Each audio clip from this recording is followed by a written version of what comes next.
High বন্ধুরা, তোমরা সব কেমন আছো? আর আমিও ভালো আছি। তো অনেক দিন তো ব্লগ দেওয়া যায়নি, তো আজকে ভাবলাম যে একটা ফুল ব্লগ দেওয়াই যাক। তা আমি সকাল থেকে ভিডিওটা করতে পারিনি, কারণ প্রচণ্ড কাজের মধ্যে আমি ব্যস্তই ছিলাম। আর এখানে এসছি কোথায় বলো তো? এসছি আমার মেয়েকে নিয়ে এক্সাম দিতে। তো মেয়ের এক্সাম ছিল, তো ওখানে এসছি।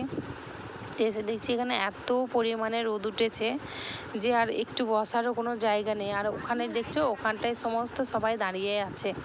তো আমি আর ওখানে দাঁড়িয়ে থাকতে না পেরে আমি এখানে এসে বসে গেলাম। তারপরে আবার ছুটির টাইমে চলে গেলাম স্কুলের মধ্যে। তো এখানে তো গিয়ে দেখছি তো প্রচণ্ড ভিড় আর এত রোদ গরম যে কি বলবো। তারপরে সব গার্জেনগুলো তো দাঁড়িয়েছিল ওখানটায়, কারণ বাচ্চা কাচ্চা তো এক্সাম চলছে, তো গার্জেনদেরকে তো থাকতে হবে। তো তারপরে আমি বাড়ি চলে আসলাম। তো বাড়ি এসে ওই দেখো আমার সঙ্গে সঙ্গে ফোনও চলে এসছে। তো আমি ফ্রেশ ট্রেশ হয়ে, তো আমার পার্সেল ছিল একটা, তো আমি পার্সেলটা নিয়ে আসলাম। তো আমার মেয়ে এত তাড়া লাগাচ্ছে, আমাকে চেঞ্জ করতে দিচ্ছে না, বলছে তুমি আগে যাও, তুমি আগে পার্সেলটা নিয়ে আসো। তা আমি ওকে বলছি পার্সেলটার মধ্যে কী আছে, ঠিক আছে? তা আমার মেয়ে আমাকে বললো তুমি নিয়ে আসো, তাহলে তুমি দেখতে পাবে। তুমি বলেছিলাম আমার বার্থডের গিফট, তো কিছুদিন পরে আমার মেয়ের বার্থডে আছে, তা আগাম এই গিফটটা নিয়েই নিল আমার কাছ থেকে। তো তারপরে বাড়িতে এসে এটাকে খুললাম। তো বাড়িতে এসে খোলার পরে তো দেখছি মেয়েকে বলছি এটা কী রে, তুই আমাকে সত্যি কথাটা বল। তো মেয়ে বলছে তুমি যে বললে আমাকে বার্থডেতে গিফট করবে, তো তার আগে থেকেই তো আমি এটা নিয়ে নিয়েছি, তাই তুমি দেখো খুলে। তা আমি খুলছিলাম আর আমার মেয়ে ভিডিও বানাচ্ছিল। তো এর মধ্যে কে আছে বলতো? এর মধ্যে আছে স্মার্ট ওয়াচ। তো মেয়ে তো অনেক দিন ধরে নেবো করছিল, তো মেয়ে নিল। তো মেয়েদের ইচ্ছা পূর্ণ করার জন্যই তো মারা আছে, তাই না?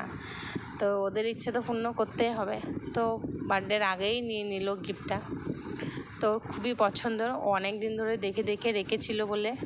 তো আমি তারপরে চলো এবার খেয়ে দিয়ে ফ্রেশ হয়ে আজকে বাপের বাড়ি যাওয়ার কথা ছিল, কারণ বোনদের বাড়িতে তো গণেশ পুজো আছে, তো সেখানে যেতে হবে। তো তার জন্য আগে বাপের বাড়ি চলে গেলাম। তো খাওয়া দাওয়া করার পরে তো বেরিয়ে এসেছি, কারণ আজকে আর বাপের বাড়ি যেতে অনেকটা অন্ধকারও হয়ে যাবে। তো চারিদিকে কাশফুল আর এই সবুজ ঘাস দেখে প্রচণ্ড মনটা তো ভালো হয়ে গেল, কি বলবো। আর এই যে দেখো আকাশের ওয়েদারটা দেখো, একদম দেখতে ভালোই মজাই লাগছে। তো আমি তো এই দেখতে দেখতে যাচ্ছিলাম, খুবই সুন্দর লাগছিল। তো এখন বাপের বাড়ি পৌঁছিয়ে যাব। আর তোমাদেরকে তো বলা হলো না যে বাপের বাড়ি যাচ্ছি কোন কারণে। বাপের বাড়ি যাচ্ছি কারণ বোনের বাড়ি যাব। তো বোনের বাড়ি যাব, তো সেই ভিডিওটা তোমাদের পরে আবার নেক্সট ভিডিওতে দেখিয়ে দেবো। তো চলো বন্ধুরা, বাই বাই। বাপের বাড়িতে চলেও এসেছি, তো রাখছি, বাই, টাটা। তো আবার নেক্সট ভিডিওতে দেখা হচ্ছে। সাবস্ক্রাইব করে দিও চ্যানেলটা।